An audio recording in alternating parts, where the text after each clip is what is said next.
ছাত্রছাত্রী, আজকে আমরা শরীর চর্চা নিয়ে আলোচনা করব। তো শরীর চর্চার দুই একটা আসনও দেখাবো। এই আসনগুলো রোজ করবি, কারণ দেহ, মন এবং আত্মার যে সমন্বয় সেটা নিয়ে কিন্তু স্বাস্থ্য। দেহ যদি ভালো রাখিস, দেহ ভালো রাখার জন্য শরীর চর্চা দরকার। আর আমাদের বেশিরভাগ এই তোদের ছাত্রছাত্রী শিক্ষার্থীদের সমস্যা এখানে চোখে, আর চোখের জ্যোতি ঠিক রাখার জন্য, চোখের দৃষ্টি শক্তি ঠিক রাখার জন্য শীর্ষাসন করা অতি আবশ্যক। তো এখন শীর্ষাসন আমি দেখাবো।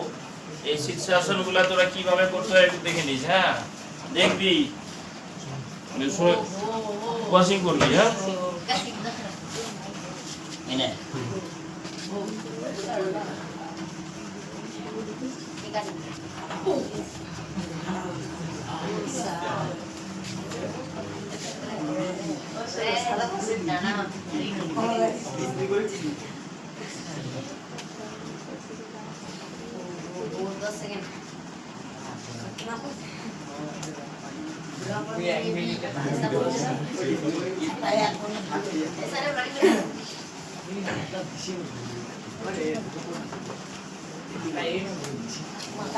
এইগুলো শীর্ষাসন। এখন দেখাবো বাটারফ্লাই আসন। এই বাটারফ্লাই আসনটা করবি।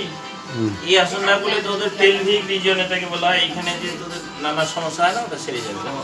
বাটারফ্লাই আসনটা এরকম ভাবে করতে হবে। এরকম ভাবে যখন করবি ততই তোদের লাভ। ঠিক আছে, এইটা করার পর করতে হবে তোদের, দেখে না, হলাসন করতে হবে। হলাসন, এই যে হলাসন,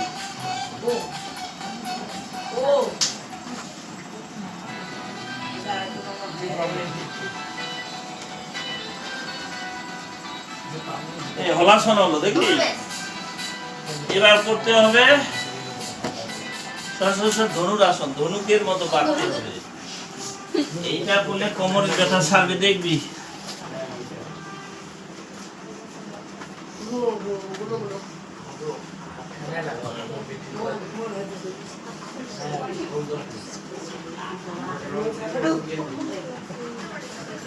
এটা করবি, তারপর করতে ভাই সবাই দেখবি।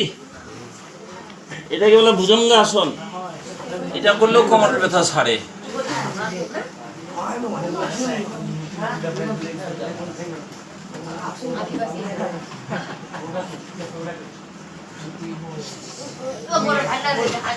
এরকম যদি করি আরো ভালো।